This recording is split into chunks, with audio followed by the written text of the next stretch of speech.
You ready?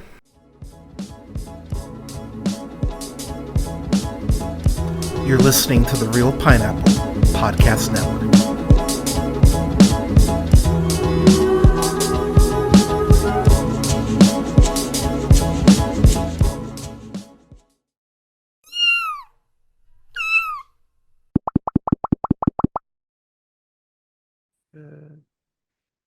All right. Good afternoon, ladies, gentlemen, days, and gays. This is the Real Pineapple. This is your humble host, Hunter, here. Hope you're having a great one whenever you're checking this out. I am really excited to talk to my guests today. You know them from American Race, American Style. They did an incredible documentary back in 2020 called Unfit, the psychology of Donald Trump. They have a follow-up to that now called Untruth, the psychology of Trumpism. Producer, writer, director, Dan Partland. Dan, how you doing today? I'm doing great. Thanks for having me on the show. Yeah, thanks so much for taking the time. I really appreciate it. So kind of funny. Back in 2020, I reviewed that documentary, and it was the one review I actually had up for that week because I thought it was incredibly important that people make sure they listen to that, make sure they watch that documentary. I don't believe in bullshitting on my podcasts. I'm always straight up with my audience. I'll just tell you, I thought it was an absolute masterclass. That documentary that you put out. I thought it was Thank you, man. incredibly well Appreciate it. done. And so heading into this one, I was like, oh my gosh, same people, let's go. So let me start with this question. How do you even begin to take on this behemoth as far as like a documentary? Because there's so much misinformation, there's so much, it feels like Trump is like, I mean, daily he's saying something that's um I'll be nice and insane. How did you begin? Let's go back to that first documentary. How did you begin tackling that one? Because I feel like given COVID and lockdown and all that, I felt like that would be an incredible undertaking just from a mental aspect. Yeah, I mean, it came from a very sincere place. It came from a place of me. I felt like I was consuming tons and tons of news. I was just addicted to the 24-hour news cycle. There were new scandals every day, and I couldn't read enough or watch enough coverage to ever feel satisfied. And that I started to really think, well, that's kind of the problem. We're all consuming, so we're caught up in the moment, and nothing is providing any insight. There's such a deluge um, of disinformation in some cases, but also just scandal and policies and drama, ridiculous gossip, even, what do they call it? Palace intrigue, about what's Hmm. happening on the staff.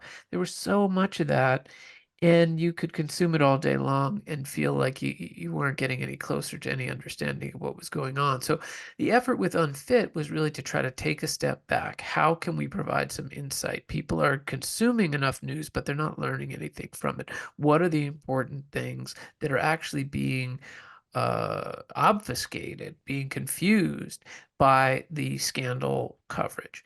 And so we went after, scholars, historians, and particularly mental health professionals, because what the mental health professionals saw was that there wasn't anything unifying all of these scandals. They were kind of all over the place.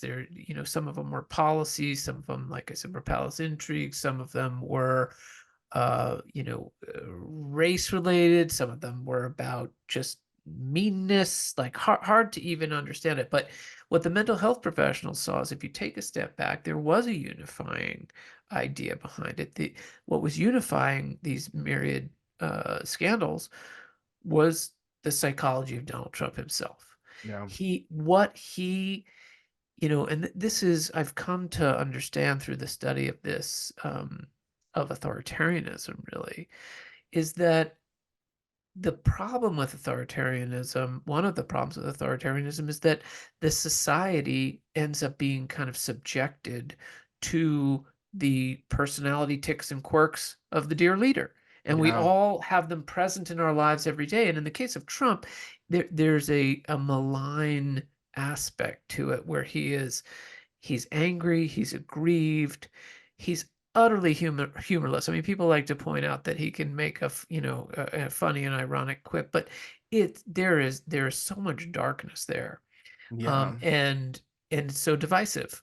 And really, it's all in service of feeding, of giving him a narcissistic high. He loves to receive the adulation of people, of his fans and followers, which makes a lot of sense for a guy Oh, who's had absolutely. that much privilege. That's what more do you want? Once you're sitting on a gold toilet seat, what more can you get? Well, you could get more power and you could get more adulation from the general public. So Unfit was very much a look at the psychology of Trump himself, and that led into I think a substantive discussion about the psychology of autocratic leaders through history, this term malignant narcissism, Yeah. a collection of psychological attributes that really are consistent among some of the most dangerous leaders of all time.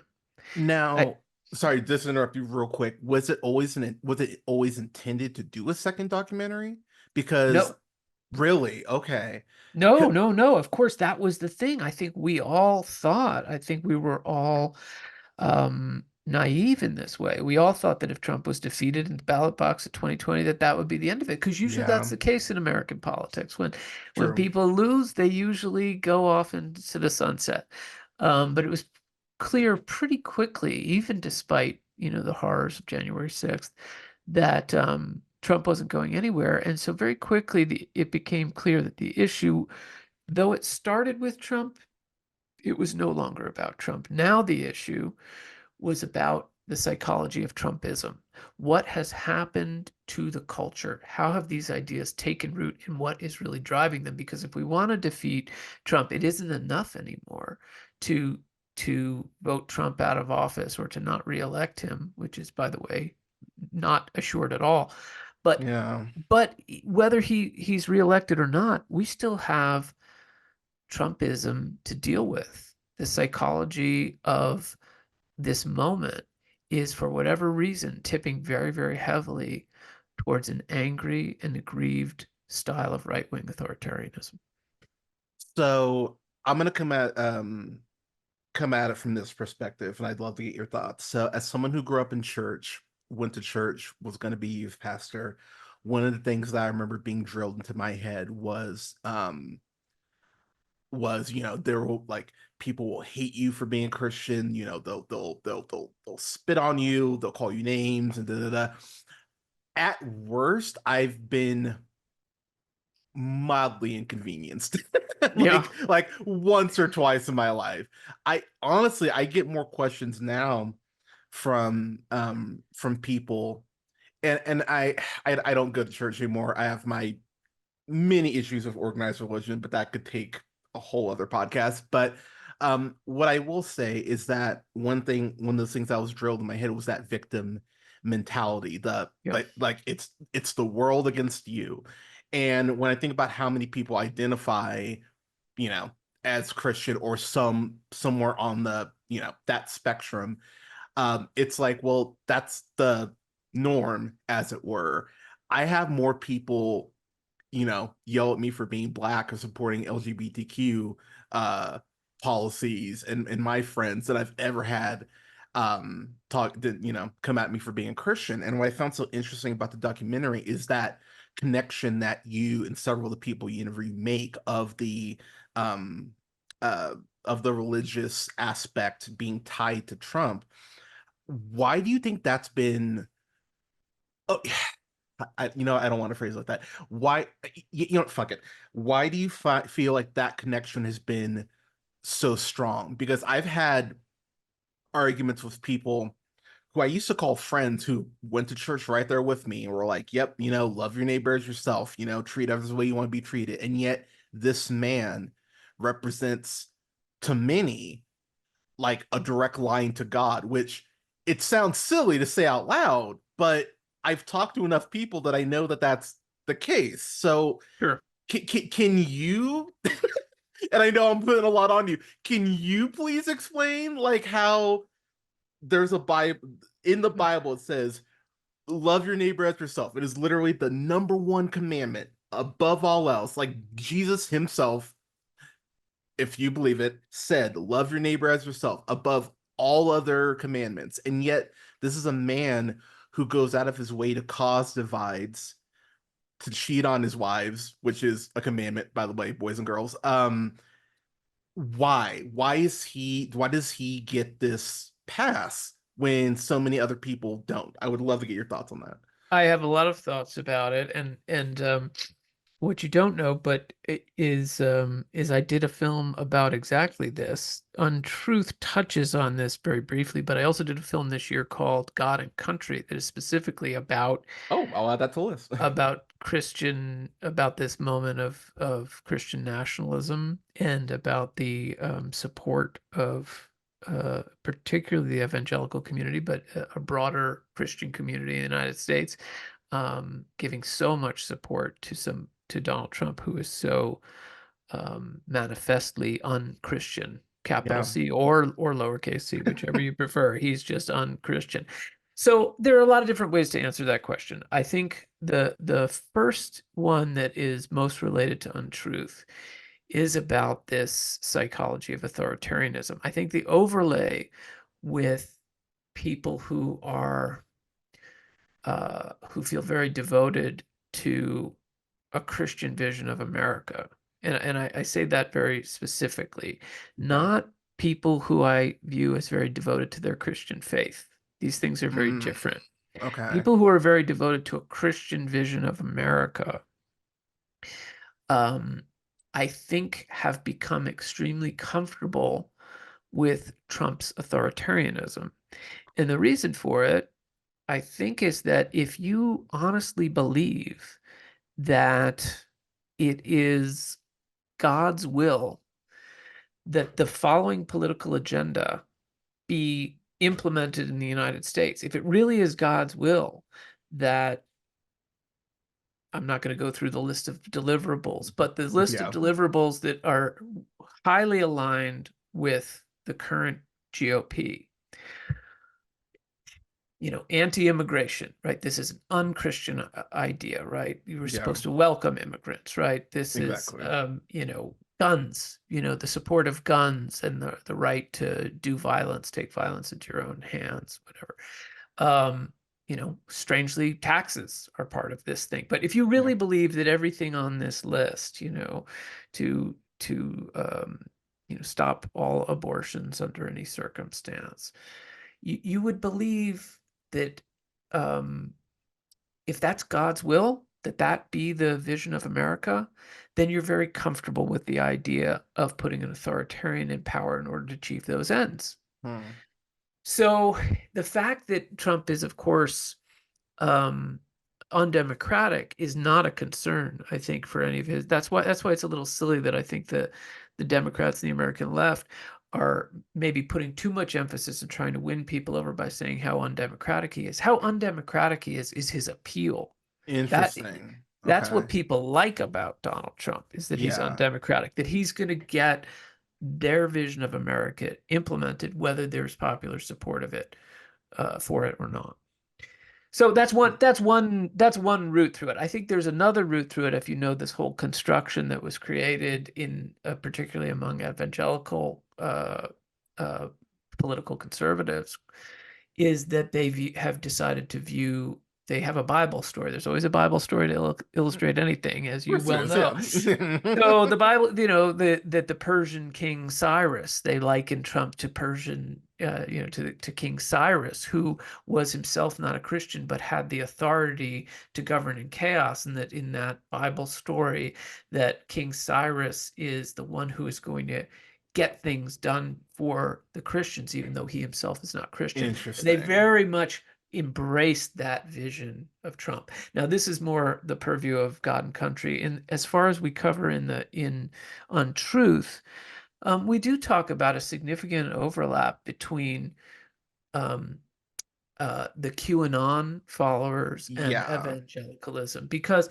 that's really what the film was trying to do. And you talk about the big ambition of it. The big ambition of it was to try to make some sense of this interplay between disinformation, um, authoritarianism, conspiracism, and how all of those kind of work together as a system that ultimately leads to political violence and radicalization. And that's what we're seeing in America right now. We're seeing disinformation can really let you see any particular conflict as a moral battle between good and evil, and that resonates very much with a certain portion of religious faithful audience. If you're able to tie So it if back there, to a holy war aspect. that's right, Yeah.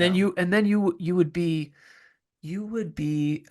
cowardly and to not do everything you can to try to stop this injustice, this immorality from coming to pass.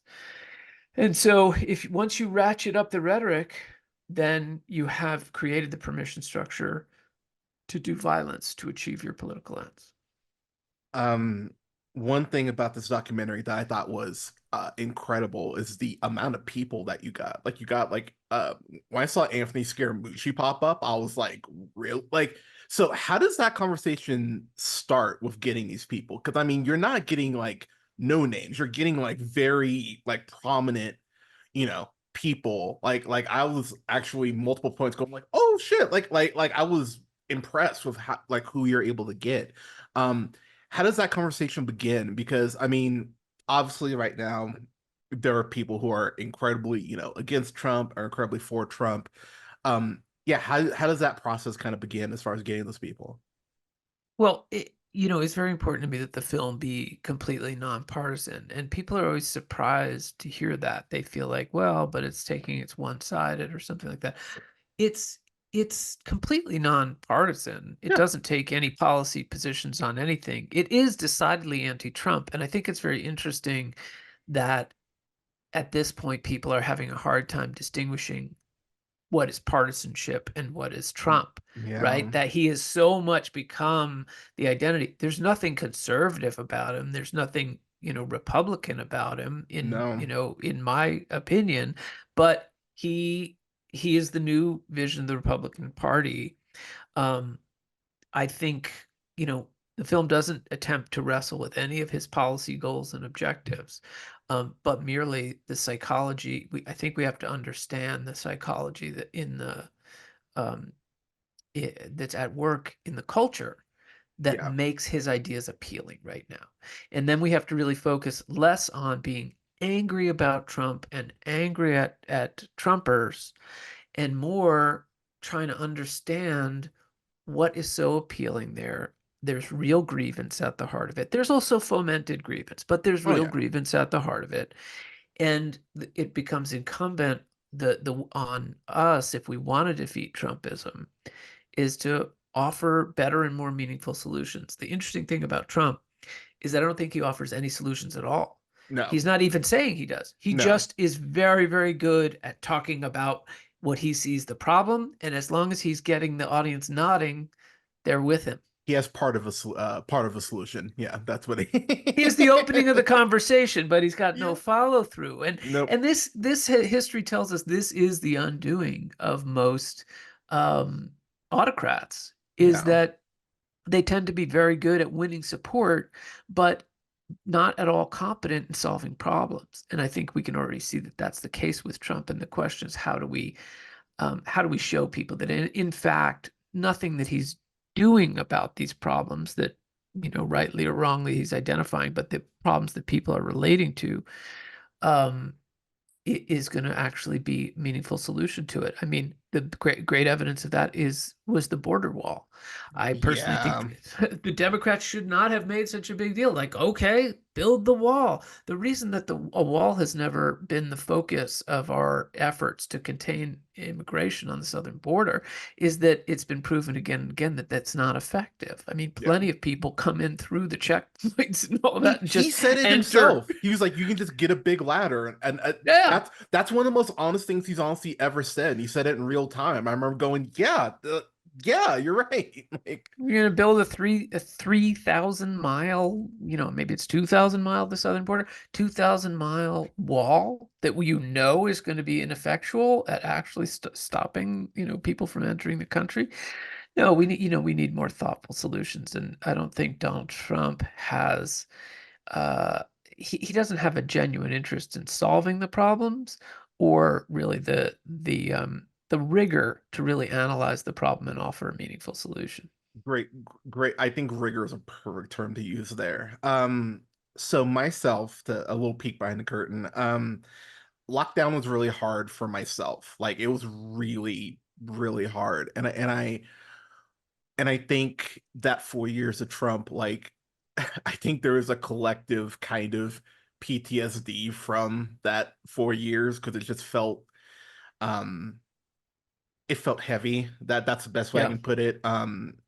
You know, I think for myself, because I remember Obama's 2 terms, and I'm old enough to remember like I remember the rise to prominence of Rush Limbaugh. Like I remember like and I think that's something that's been horribly understated is how incredibly unfortunately important Rush Limbaugh and Ronald Reagan, those are the 2 names that immediately come to mind as far as kind of starting this because I don't think I think people forget what about Reaganomics, about how he went after the Black Panther Party. I think Reagan did so much damage that I don't think it's brought up nearly enough. But again, that's a whole other conversation. Um, if you're someone like me who's in this camp of just kind of wanting to scream to the void, because I'll be the first to admit, I mean, I have to have social media for the podcast alone, but social media feels like this very gross, disgusting, infuriating echo chamber. Twitter especially, because Elon Musk is a fucking monster. But um, what advice would you give to someone who's trying to navigate through social media as we get closer to the election and is having these conversations, potentially with family members, like colleagues? Like, what advice would you give as far as navigating those waters? Ooh, well, that's certainly above my pay grade. What I can say about social media, and the film does spend a lot of time talking about it. I mean, the problem with social media, well, there's different problems. One is obviously disinformation proliferates on that platform because of um the standard of kind of accuracy, newsworthiness is non-existent, right? Anybody can say whatever they want. Um, the other problem with it is that we know that that it kind of inherently radicalizes people, and it does so even without meaning. And I've had this happen to myself, is that you recognize that the bolder and the more outrageous the thing that you say is, the more it'll get a response, the more it'll Yeah, create engagement, right? And so, you know, this is a long time ago, but there was a kind of tempest in a tea storm, tempest in a teapot, some kind of like storm happening on my social media feed. I don't remember which platform, Facebook, maybe people complaining about video games and how they were how it was targeting young kids. I had young kids at the time.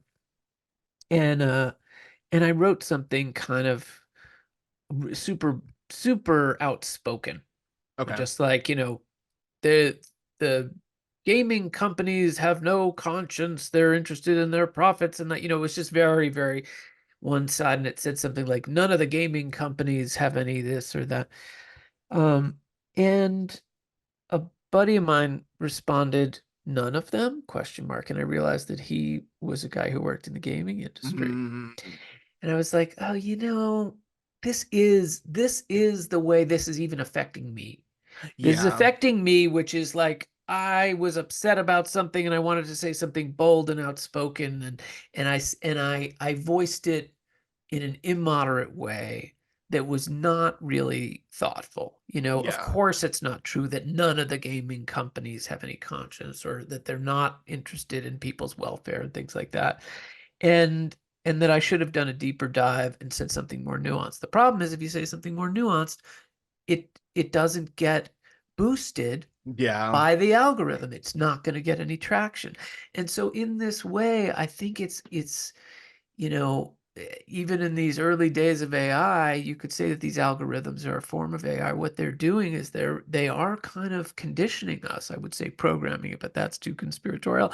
They are conditioning Fair. us. Yeah.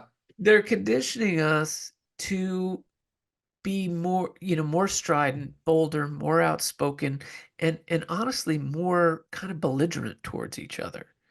Yeah. And so I think, what is coming into all of our social media feeds algorithmically has been picked by the algorithm because more people are responding to it. And people are responding to it because it was very outspoken and in some cases outrageous. And so then what effectively is happening is the least considered, most outrageous voices are the ones that we're hearing and the ones that are driving Mm. the conversation. And that's really not healthy. You wonder why we have such an aggrieved society. I think that's a big part of why.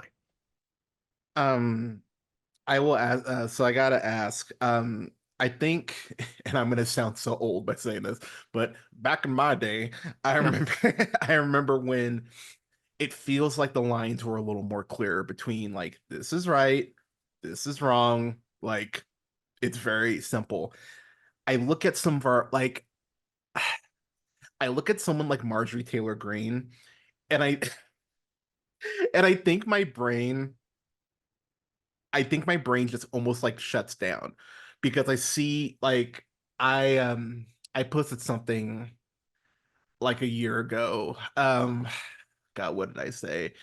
It was something like, "Oh, Trump and I have something in common. Like we both think his daughter's hot." And like and I and I had several people who have since been blocked basically go like, "How dare you talk about his daughter like that?" And I'm like, but he says the same thing, and that's and I think it was like that moment where I realized like, holy shit, this is a cult. Like there's no, and I think for I even hate to refer to myself as, but as someone who likes to think themselves as a critical thinker, when you see one person say something like that and not get punished, but then you see someone else say the exact same thing and get punished, and you go, but wait, that doesn't make sense. And so I see someone like Marjorie Taylor Greene saying these. We don't even have enough time to go like the space laser thing alone was enough for me to go like, how are you an elected official? Like, how do you like as someone who makes document? How do you kind of make sense of that? Because like I know when I reviewed Unfit, I was trying really hard. I was trying so hard, and even when Trump got elected, I was like, "Look, the Christian in me is like, look, I'm gonna pray for his dude. He is our president, whether I like it or not." And then I think I got a month in, and he was already just back to like somehow worse. And then it's just Mm. like, what do you do? Like, so how do you kind of rationalize that as someone who makes document? Like, how do you do that without falling to the slant? Because I think to your point, this isn't like a like a democratic documentary or anything like that. Like I think something like a God's Not Dead, those shitty movies, I think those are way like those are right leaning to a disturbing amount. Yeah. You're just presenting facts, like which I know is a foreign concept to some people, but Yeah.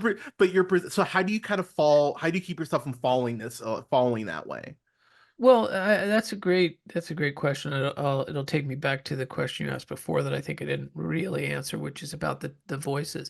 It was very important to have conservative voices in the film, to have the most of the story told by conservatives, by lifelong Republicans. I think that's a really important way is to find voices whose, in this case, they're Republican bona fides, they're conservative bona fides, are unimpeachable. Listen to them. What are the dissenting voices saying there? I think this issue has flummoxed mainstream media. I think it's difficult in this film as well because the effort to be fair, quickly degrades into what we would now call both sidesism, Hmm. is that this idea that you're creating a false equivalency. We used to think in American politics or in the media coverage of it is that you have a prominent voice from one side and a prominent voice for the opposing side, and if you give them both equal time, then you've done your job and you've presented a well-balanced thing to the public. The problem is not all ideas are equally worthy. No, they're not. And so I think we've really struggled with how to cover um, politics in this era where the Republican Party has really ceased to be a conventional democratic political organization. Um, it's you would like to have people come on and represent the best version of these different policy debates. Um, but I don't think you have the obligation to put on people who do not speak truth, who do not speak in good faith. Well There's said. a difference. All politicians spin. Oh, So there's a absolutely. judgment call. At what point is this just untrue? Yeah. And we have to be able, and I think that a lot of people have become so frustrated at making that analysis that feels like a judgment call, editorializing that journalists and news organizations don't even want to do. So they wash their hands of it and don't take that responsibility. But I do think it's a responsibility for anything that's about news or anything that is dealing in public information in good faith. It is the responsibility of the people who are publishing effectively to um, to warrant and represent that these ideas are there's been enough diligence, enough exploration that they're worthy of the public airing. And that doesn't mean that you believe them. Like you put ideas as a documentary filmmaker, I all the time feature ideas that I think are important that aren't necessarily my ideas. I don't necessarily even agree with them, but I think they're an important part of informing the public, and they make the issue uh they're fair to the complexity of the issue. You don't want to just feature one side, but Yeah. there's a difference between painting the picture in as much complexity as you can and merely trying to repeat talking points from both sides. So to piggyback off what you just said, I feel like I feel like and I didn't even want to watch it, but I watched like I think I got through half of it before I was just like I'm done. I watched the Harris Trump debate, and I think what disturbed me. Okay, so I'm gonna go through these one by one with you. So we'll start with this one. And actually he just said this like yesterday. Saying to women that he was their protector, I'm not gonna lie, I gross doesn't cover it for me. I that was one of those things. So this is kind of a two-parter for you. I think that we I think we believed I think we gave ourselves too much credit, like the collective we gave ourselves too much credit for electing Obama. I think we were Mm. kind of like, oh, racism, racism's dead. Yeah, I still remember this Fox News clip because when I started um dating my partner years ago, she came over and I was watching Fox News and she was like, "Why are you watching Fox News?" I was like, "I need to know what their talking points are because I can't debate something I don't know about." And so I still typically watch about 2 hours of Fox News a week. I'm never thrilled about it, but I but I like to at least know what their talking points are. Um do you think that's part of it that we kind of almost I don't want to say undercut racism, but Mm. that's almost like what I keep kind of coming back to. And then also I think as a country we think that we're so evolved that blank could never happen. Like I hate that term never say never because I think that's a fallacy that you almost get comfortable with, things things being eroded away before you know it, Roe v. Wade is overturned. So do you think like do you think that's part of it that we've kind of almost like given ourselves too much of a break and not checked ourselves as a nation on terms on things like that or Well, I think that I think we should view racism as a kind of original sin, not just for the United States, but for humanity. Hmm. We know, again, this film is about human psychology. We know there's ample data that shows that people are, um, and this goes to, other great apes, primates in the wild, all the way up to human beings, that the more like each other you are, the more receptive you are to that other person, right? Yeah. And so I think that the discussion that says that, why is the left put racism at the center of everything is kind of missing the fact that I think that to overcome racism, it is an active process Yes. because humans default to, putting up barriers between difference. And we have intellectually decided that in a pluralistic world that we don't think there's any place for that, that that's not beneficial. And so you have to take active measures to counteract that. But to show that I'm an equal opportunity offender, I'll offend the left now.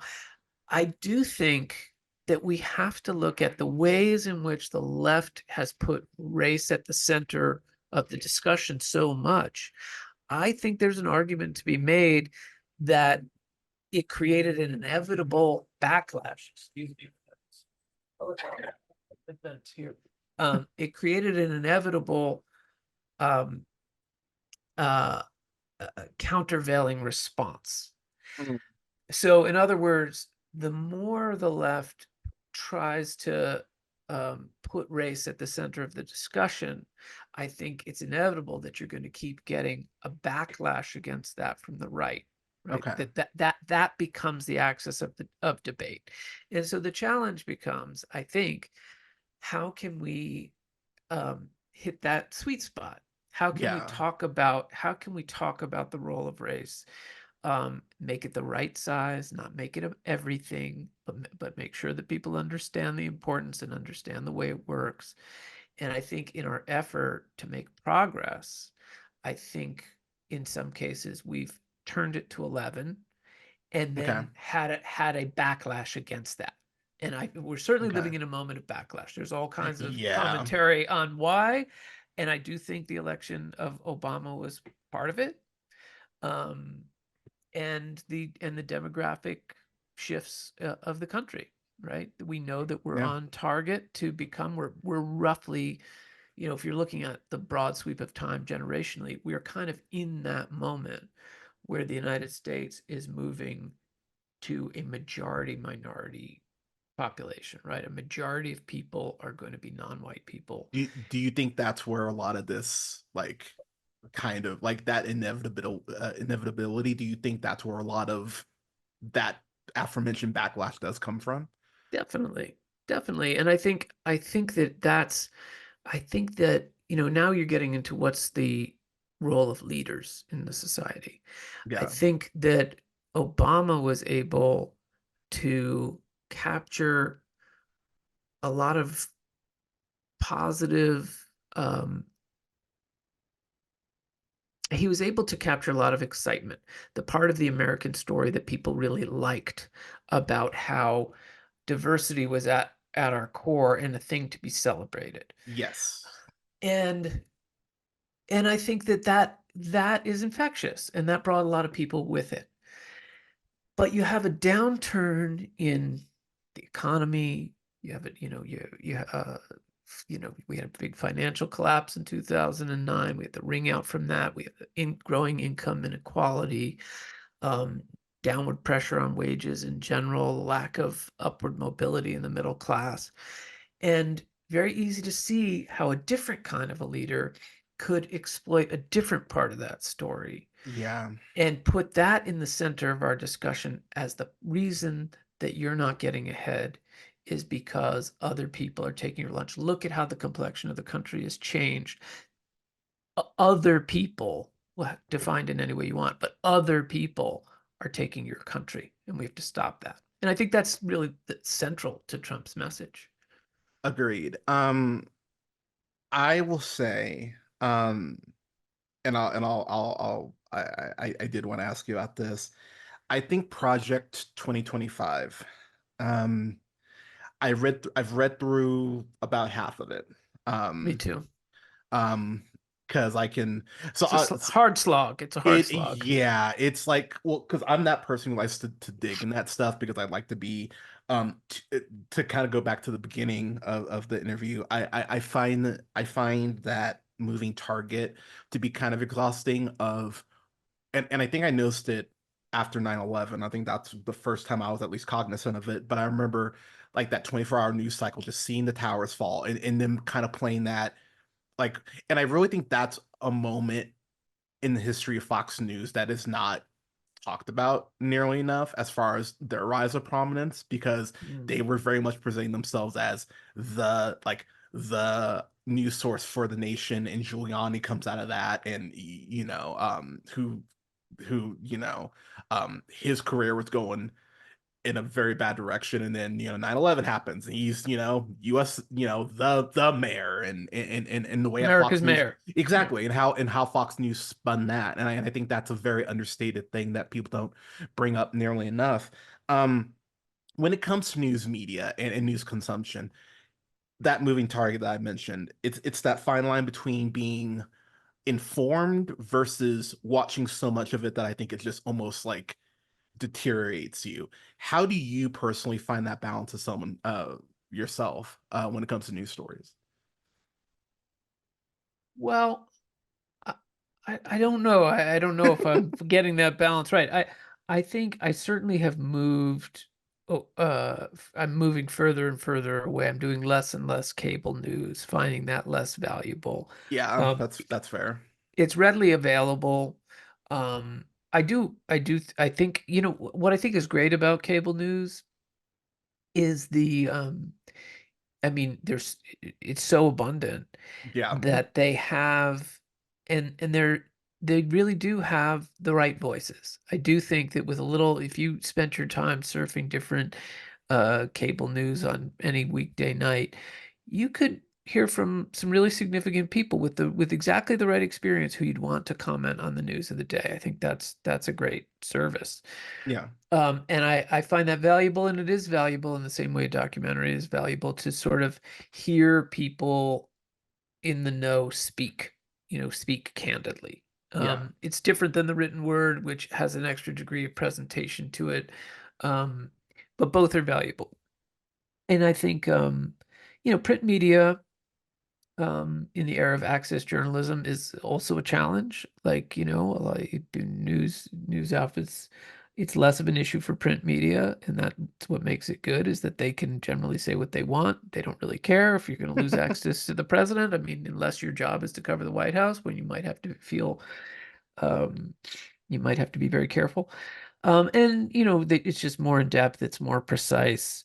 And then of course, one of the things the film really tries to do, we were not trying to break any news. We were trying to collect a lot of known quantities. Like, let's draw on the authority, the research over the ages. Yeah, Let's talk to historians. Let's talk about people who are really expert in these areas that aren't concerned with the news cycle. People who've studied human psychology, people who have studied cults, people who have studied authoritarian movements, people who have studied history, people who have studied sociology. Let's hear from them, and we don't even have to go into the advanced course. Let's just hear what the collective knowledge about those different areas of expertise is that applies to this moment, this political moment. And there is a giant reservoir of very applicable stuff that really sheds a tremendous amount of light on this political moment, and that's what the film tries to collect, those four people, and present them in a way that you could really, I think, gain quite a lot of insight in just 90 minutes.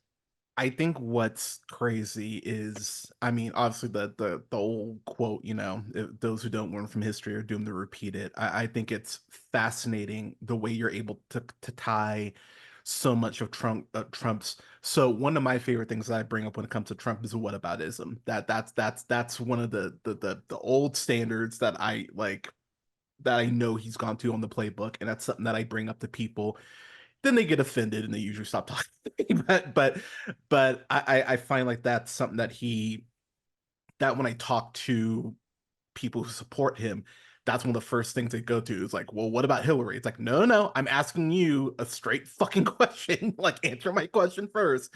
And people typically do that. In terms of someone like myself, and I know my listeners mostly agree with me politically. What would you tell people as we get closer to election season, the people who are having these conversations? Because I'll be honest with you, I've tried having these conversations, and I'm just at a point where my my patience is it's very low at this point, and yeah, I'm just kind of tired, to be honest, and it's just kind of exhausting having these conversations, and it feels like you're talking to a wall. What would you tell people like me who are trying to maybe reach people, trying to have more diplomatic conversations, but feel like they can't? Like, what would you say to people like myself? I I think it's I know one. that's a loaded question, It's but really tough. I think I struggle with it. Everyone struggles with it, and I think there's a very low batting average. I mean, um, just realistically, and again, looking at data, of what we can learn, I do think that there are a lot of people who, as much as I think you have to engage. The yeah, difficulty is that people are so frustrated that they stop engaging. I think we have to engage. The difficulty is that I think there are a lot of people who are functionally unreachable at the moment.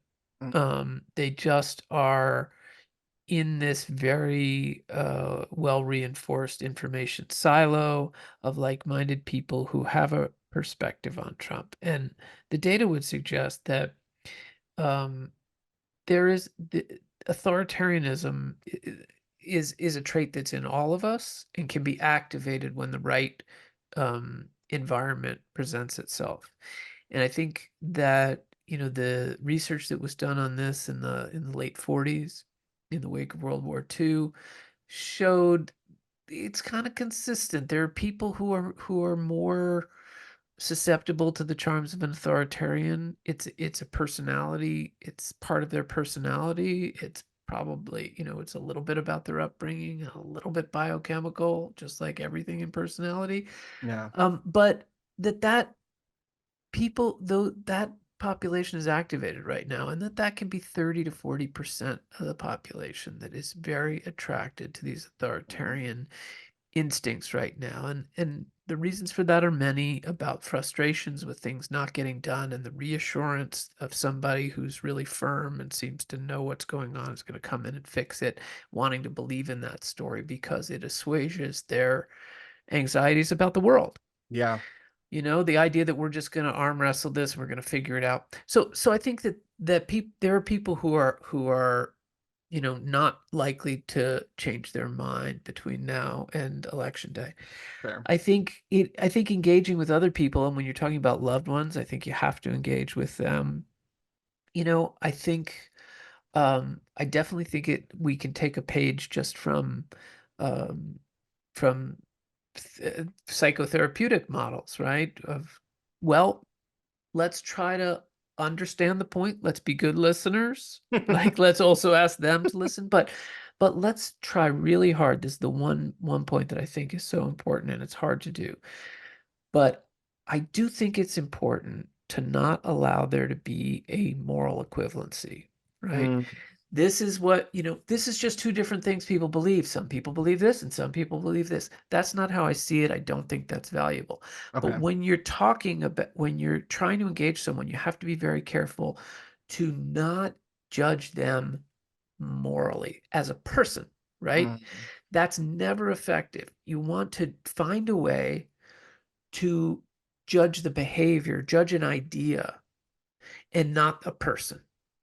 As soon as you're judging a person, as soon as they're a moral failure for believing this, that isn't going anywhere, right? But I yeah. think you can talk about the moral failings of certain ideologies. You can talk about the moral failings of some policies.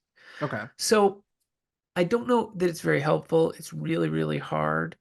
But in other words, you have to be able to conjure a note that says, well, you're okay. Not everything not everything this guy believes or not everything that you've signed on with is okay, but you're okay. Interesting. And you and I can talk about that. And if you can't get to that place, I mean, I hope we can all get to that place just in general for the society. We're Yeah. so divided right now, so angry at each other. We're living in these different information worlds with very few, we don't even have shared facts anymore. It's one of the things the movie's about. Yeah. And it's hard to have the conversation, but if we can remember, I mean, in person, when you're talking, you're sitting across the table from someone, it's much easier to access this idea that That's fair. you're all right. You're all right. You believe some kooky stuff, but you're all right. But I do want to talk to you about that kooky stuff because there are ways that I think it's really bad for the world. And I wish you would consider another side.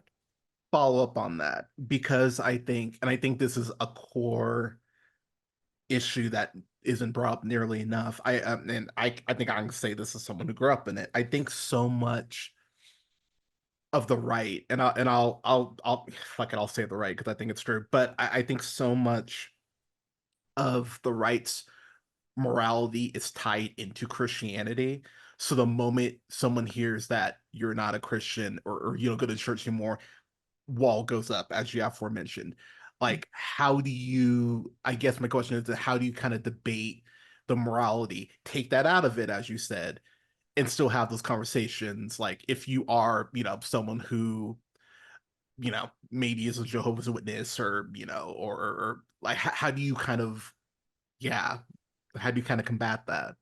Well, I do think talking about Trump and Trumpism in Christian terms is is actually a winning argument. I mean, it's hard to do. You have to have you have to have enough authority to speak about Christian principles, Yeah, and and but if you do, I think we really should talk about some of the core principles there, which is about not just loving your neighbor, but loving your enemies.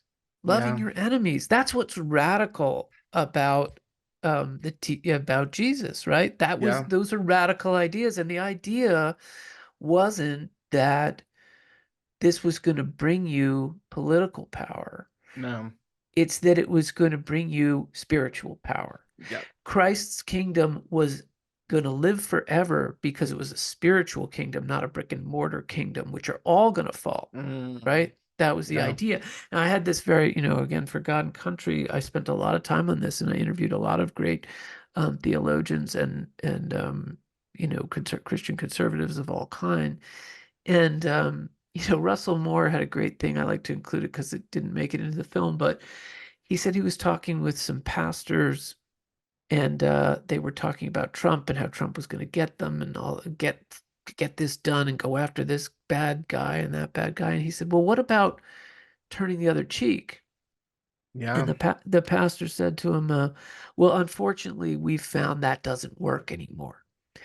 And Wow. his response to that was, well, it never worked. Yeah, that's Not not if the you're point. not if your goal was to sort of win the battle in concrete terms. It worked on a Yeah, spiritual level.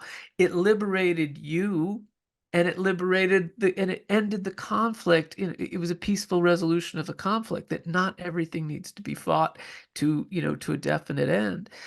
So, yeah, I actually think you can talk about the ways in which Trumpism is just so far afield of what traditional Christian teaching has been. That's about, you know, compassion and yeah, peace and love and welcoming people of all stripes and putting the last among us first. This is not the animating idea of Donald Trump. He's a pretty much, he pro-violence. He's yeah, pro-violence. He's anti-immigrant. He's separating families. yeah, It's you go down the line, forget his own personal failings because in some senses those are beside the point, the many marriages and the jilting contractors and all kinds of things like that, but what he's actually saying he's about, what he's saying he's about right now um, is it's an angry, hate-filled ideology that couldn't be further from traditional Christian belief. And that's what I always go back to. I'm like just on a base level. Yeah, and honestly, that's one reason I don't go to church anymore because so many people identify with that, and I don't feel comfortable going to a church that. But I digress. Couple more questions for you. We are heading to election season. I'm I would be lying if I said I wasn't a little scared because I am.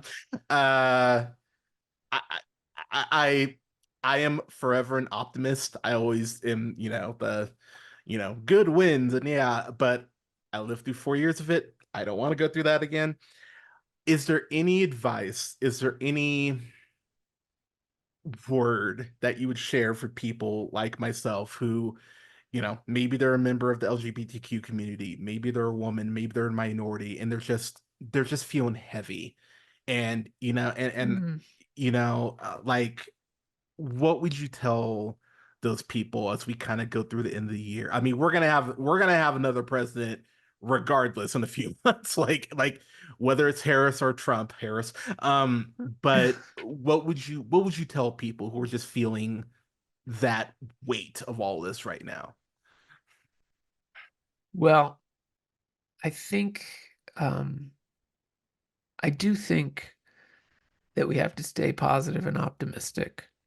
Um, actually, let me change the words a little bit. I think we have to be hopeful, um, even if we can't, even if it is hard to be optimistic. I don't know that I'm optimistic, but I'm always hopeful, and I think that what that means in this case is that I'm really not sure how this election will go.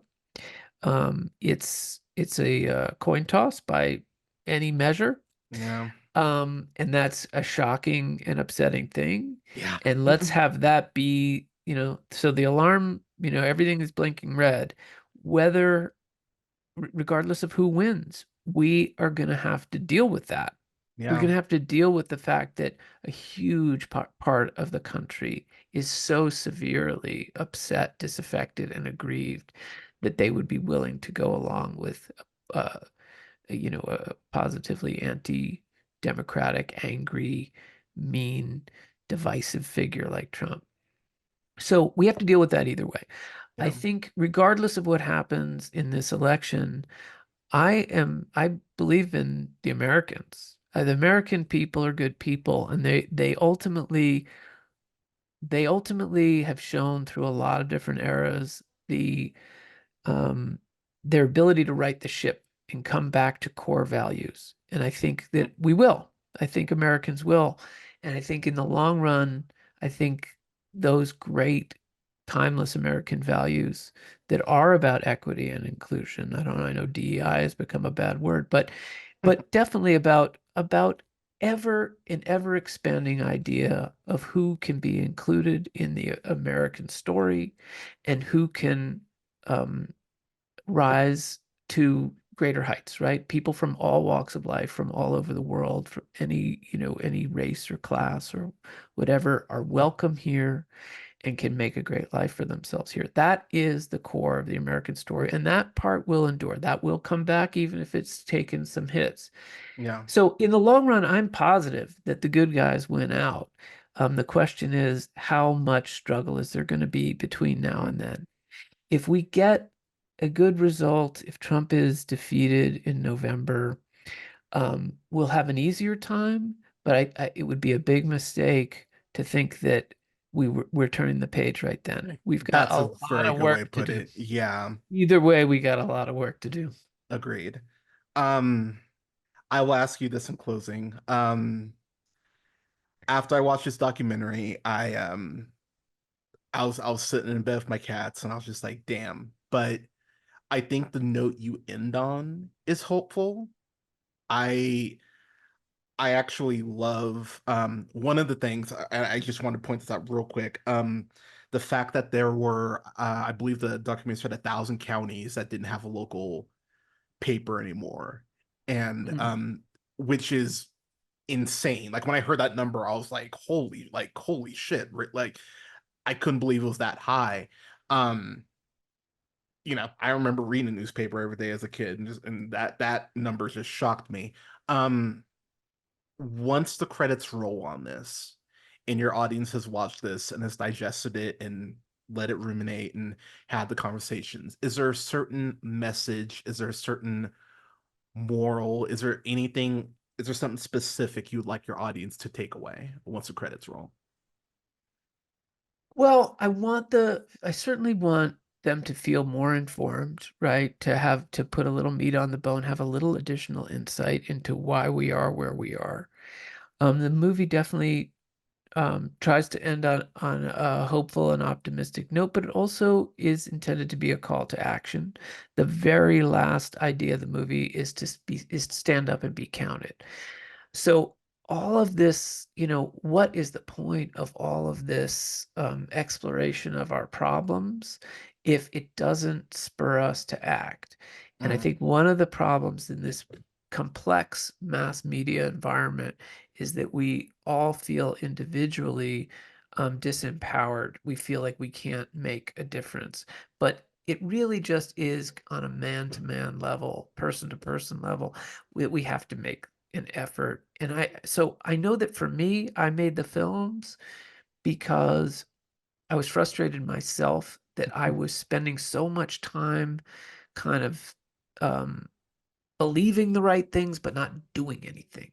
We have mm, to, it's okay. not enough to just sit at home and believe the right things and consume the right sources and know what's going on and talk, but to get out there and talk about it, to get out there and be an activist in some kind of way. Because, as the great scholar Ruth Ben Gayet says, you featured in the film. I mean, she said people who believe in freedom of speech would be well served to use it now. In a period of rising Yeah. authoritarianism, you better use it now before you lose it. And I think people look at that and they're like, "Oh, American democracy, it's solid." I mean, that we're not going to be living in an age where we can't speak. But I do think that that's really is what's happening. These things happen quickly, and Yeah, there's they a do. chilling effect, right? So already, how many people, just friends, neighbors, forget corporations, are not willing to speak out about what they really don't like about Trump because of fear of retribution, Yeah. right? Corporate America is not speaking about this anymore. They're No. not speaking about it because if he wins, they don't want to have, unfavorable deals. He said retribution. Private Yeah. citizens are not speaking because what if he wins? What if et cetera, down the line? It's also just it's part of Trumpism is that it's if you break from this community, you're going to be ostracized. Liz Cheney was one of the most important Republicans Yeah. in the government. She wasn't run out of her seat because people of Wyoming didn't like her views anymore. She was run out of her seat as a punishment, as it's Yeah. part of how the MAGA movement is wired, that we have to suffocate dissent. That's part of why it's cultish, right? Yeah. That defines a cult, intolerance to dissenting voices. So that's going on. That's going on. And the list of the Republicans who are deeply concerned about Trump, do not want him, but are too afraid to speak up is long. They're not going to speak up. They don't want to get turfed out. No. So this thing where we think that, well, we got freedom of speech in America, that's not fully examined. This is how fragile it is. As soon as people Mm, perceive that there is too much risk to speak up, people are reluctant to speak up anyway. Why do you yeah. want to upset True. anyone? But now you got an angry mob that's going to come and get you. You're definitely not going to speak up. And before you Mm. know it, why is anybody bothering to say truths anymore? Because they're not listened to, because there's personal danger to saying truths. And so, Mm. yeah, if you want to push back on that, start speaking up now. Well said. Dan, sir, this was an amazing conversation. I told you we go over half hour. I told you it'd be longer. Told I you it'd be longer, man. apologize. I Oh no, do no, go no. on. No. This was excellent. Thank you. Can you please tell people where they can find you on socials and where they can find the documentary, please? Absolutely. You can find the documentary pretty much anywhere. It's available on demand from Prime, from Apple TV, iTunes, Google Play, YouTube, Microsoft DirecTV, Fandango at Home, Xfinity, Fios, Spectrum, Cox, Comcast, Shaw, Bell, and Dish. That's pretty Yeah. much everywhere. It has 100% coverage in the United States. You can see it at everybody who has some kind of pipe to watch on-demand programming can find it.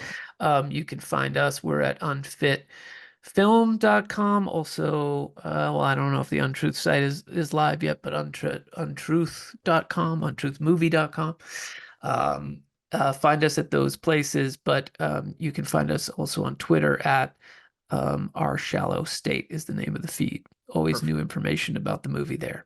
Perfect. I will definitely be following. Dan, again, sir, thank you so much for taking the time to talk with me. I'm definitely going to be looking up that God and Country documentary. I'm definitely going to check that out because I All wasn't right. yeah, so I'm going to definitely watch that and review it. But Dan, thank you for making this documentary. This honestly gave me so much information that I'm looking forward to talking to people about, engaging with people on. But I hope you stay safe, Dan. I really appreciate you taking the time. And seriously, thanks again, sir. Thank you. Thanks to be with you. Always a pleasure. Likewise, you take care.